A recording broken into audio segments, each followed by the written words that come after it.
জামাতের ইফতার মাহফিলে উপস্থিত হয়ে ভাবলাম আজ বাংলাদেশে জামাত শিবির বীর দর্পে এগিয়ে যাচ্ছে। আর শেখ হাসিনা যেই জামাত শিবিরকে নিষিদ্ধ করতে চেয়েছিল এবং করেছিল, সেই শেখ হাসিনা বাংলাদেশ থেকে পালিয়ে গিয়েছে। বিশ্বাস করেন, আমি অবাক হয়েছি, অনুপ্রাণিত হয়েছি জামাতের গতকালকের ইফতার মাহফিলটি দেখে। যেই চীনমৈত্রী সম্মেলন তো দূরের কথা, ঢাকা শহরের কোনো একটি 1 স্টার 2 স্টার হোটেলে পর্যন্ত জামাত শিবিরকে কোনো কার্যক্রম পর্যন্ত করতে দিত না আওয়ামী লীগ। ইফতার মাহফিলগুলোতে বন্ধ করে দেওয়া হতো পুলিশ পাঠিয়ে। সেই জায়গায় বীর দর্পে চীনমৈত্রী সম্মেলন কেন্দ্রের সমস্ত স্পেসটা ভাড়া নিয়ে নিচতলা দোতলা সব জায়গায় লোকে লোকারণ্যে সমগ্র বাংলাদেশের বিভিন্ন দলমতের মানুষদেরকে ডেকে এনে জামাত আমির ডাক্তার শফিকুর রহমান সাহেবের দৃঢ়চেতা বক্তব্য সত্যি আমাকে আনন্দিত করেছে। আমি ভাবলাম যে আমরা যখন অনলাইনে বিভিন্ন জায়গায় কথা বলছি, আমরা একে অপরের বিরুদ্ধে কুৎসা রটাচ্ছি, গালিগালাজ করছি, রাজনৈতিকভাবে অসুস্থ রাজনীতি চর্চা করছি, তখন গতকালকের জামাতের ইফতার মাহফিল একটি ঐক্য সম্মেলনের রূপ নিয়েছে। আমার চোখে দেখা যারা কখনোই জামাতকে সমর্থন করে না, ভবিষ্যতেও হয়তো করবে না, এরকম মানুষরা গতকালকের জামাতের আয়োজন দেখে আনন্দিত হয়েছে, উৎসাহ বোধ করেছে এবং তাদের ইফতার মাহফিলকে শিক্ষণীয় হিসাবে গ্রহণ করেছে। গতকালকের বাংলাদেশের সেরা দল বাংলাদেশ জাতীয়তাবাদী দলের অন্যতম সিনিয়র নেতা, স্থায়ী কমিটির মেম্বার, সাবেক মেয়র, সাবেক এমপি জনাব মির্জা আব্বাস সাহেব উপস্থিত ছিলেন এই জামাতের অনুষ্ঠানে। জামাতের এই অনুষ্ঠানে উপস্থিত ছিলেন বাংলাদেশের অন্যতম ইসলামী সেরা দল ইসলামী আন্দোলন বাংলাদেশের চরমনাইয়ের পীর সাহেবের আপন বড় ভাই, যিনি চরমনাই আলিয়া মাদ্রাসার সাবেক প্রিন্সিপাল, তিনি উপস্থিত ছিলেন। মাদানী সাহেব উপস্থিত ছিলেন। তাদের সংগঠনের প্রায় 5-7 জন সিনিয়র নেতৃবৃন্দ, মহাসচিব লেভেল থেকে শুরু করে তারা সেখানে উপস্থিত ছিলেন। বাংলাদেশের অন্যান্য রাজনৈতিক সংগঠনগুলো, ইসলামিক এবং বাংলাদেশে যারা স্বাধীনতার জন্য, ভোটাধিকারের জন্য 16 বছর লড়াই করেছেন, ছোট বড় সব দলের নেতারা সেখানে উপস্থিত ছিলেন। আমি দেখেছি তাদের চোখের ভাষা, মুখের ভাষা। একটি জিনিস তারা যে কোনো মূল্যে স্বীকার করতে বাধ্য হচ্ছেন যে জামাত সুশৃঙ্খলভাবে এই প্রোগ্রামটি উপহার দিতে পেরেছে এবং এত সুশৃঙ্খল প্রোগ্রাম আমাদের অনেকের পক্ষেই সম্ভব নয়। আমি দুটো প্রোগ্রামকেই ধন্যবাদ জানাই এ যাবৎকালের সেরা প্রোগ্রাম হিসাবে। একটি ইসলামী আন্দোলন বাংলাদেশের প্রোগ্রামে গিয়েছিলাম, সেটা আমার কাছে অনেক সুন্দর প্রোগ্রাম মনে হয়েছে।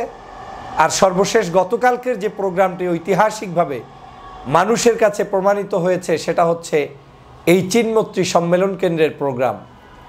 থই থই করছে মানুষ, গাড়ির বহর নিয়ে মানুষ আসছে ঢুকছে, কোনো টুটা শব্দ নেই, যার চেয়ারে সে বসছে। সমগ্র প্রোগ্রামটা এমনভাবে সাজানো যে সমগ্র জামাতের আমির লেভেলে যারা আছেন, বিভিন্ন থানা জেলা পর্যায়ের, তারা পর্যন্ত সেখানের স্বেচ্ছাসেবকের দায়িত্ব পালন করেছেন।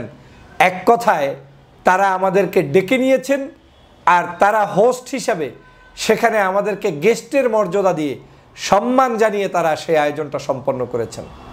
ইনকিলাব পত্রিকার নির্বাহী সম্পাদক আপনার বাহাউদ্দিন সাহেব, যিনি সাবেক মন্ত্রী এম এ মান্নান সাহেবের সন্তান, বাংলাদেশ জমিয়াতুল মোদারিসিনের, আমি সেই ভদ্রলোককেও দেখেছি। সেই বাহাউদ্দিন সাহেব গতকালকে উপস্থিত থেকেছেন। আমি সে কারণেই বলেছি যে এখানে মতের ভিন্নতা, আদর্শের ভিন্নতা, দলের ভিন্নতা থাকা সত্ত্বেও এই মানুষগুলোর উপস্থিতিই প্রমাণ করে জামাত তার স্বীয় মর্যাদা রক্ষার্থে কাজ করে যাচ্ছে। কাজ করলে যে আসলে তাদের কোনো পতন নেই, তাদেরকে কেউ দাবিয়ে রাখতে পারে না, তার প্রমাণ এই জামাতের কার্যক্রম। গতকালকের ইফতার মাহফিলটা সেটার একটা উদাহরণ হিসেবে সৃষ্টি হয়েছে। জামাতকে নিয়ে বহু সমালোচনা আলোচনা থাকতেই পারে, যে কোনো ধর্মীয় সংগঠনের বিরুদ্ধে কিংবা পক্ষে আলোচনা সমালোচনা থাকবে, কিন্তু জামাতের সুশৃঙ্খল সংগঠন যে, সে ব্যাপারে কারো দ্বিধাদ্বন্দ্ব নেই যে এই সংগঠনটি কিভাবে সুশৃঙ্খলতার জায়গায় পৌঁছে গিয়েছে এবং নেতৃত্বের জায়গায় পৌঁছে গিয়েছে। বাংলাদেশে এখন যে কোনো মানুষের কাছে জামাতকে আর নতুন করে পরিচয় করিয়ে দেওয়ার মতো পরিস্থিতি নেই। এখন মানুষ জামাতকে জানার চেষ্টা করছে, বোঝার চেষ্টা করছে। আমি নিজেও জামাতের অনেক কার্যক্রম দেখে আনন্দিত হই, আন্দোলিত হই, উৎসাহ বোধ করি এবং আমি তাদের কাছ থেকে শেখার চেষ্টা করি। আজকের জামাতের এই উদারতা, জামাতের এই ঐক্যের মানসিকতা, ডাক্তার শফিকুর রহমান সাহেবের দৃঢ়চেতা বক্তব্য, এটা সত্যিই বাংলাদেশকে যেমন এগিয়ে নিয়ে যাবে, আমি বিশ্বাস করি জামাত ইসলামকেও এগিয়ে নিয়ে যাবে। ডাক্তার শফিকুর রহমান গতকালকে বলেছেন আওয়ামী লীগের সাথে কোনো আপোষ নয়। আপনাদের নিশ্চয়ই মনে আছে যেই আওয়ামী লীগ এই জামাত শিবিরকে বাংলাদেশ থেকে পালিয়ে যাওয়ার মাত্র ৩-৪ দিন আগে নিষিদ্ধ ঘোষণা করেছিল, সেই আওয়ামী লীগ বাংলাদেশ থেকে পালিয়ে গিয়েছে। ১৩ সালে শাহবাগ তৈরি করে আলেমদেরকে ফাঁসির কাস্টে ঝুলিয়েছিল, সেই জামাতের প্রায় ১১ জন শীর্ষ নেতা নাকি জেলে বসে মারা গিয়েছেন এবং অধিক ৬ জনের মতো তারা ফাঁসির কাস্টে ঝুলেছে। সেই মানুষগুলোকে হত্যা করেছে আওয়ামী লীগ। আজকের সেই জায়গায় জামাত ইসলাম বাংলাদেশে বীর দর্পে চলছে, কিন্তু আওয়ামী লীগের অস্তিত্ব বাংলাদেশে নাই।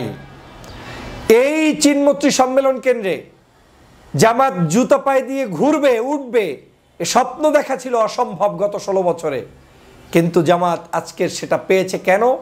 অন্যতম কারণ হচ্ছে জুলুম, নির্যাতন, অত্যাচার সহ্য করতে করতে করতে করতে এখন জনগণের হৃদয়ে স্থান অর্জন করেছে।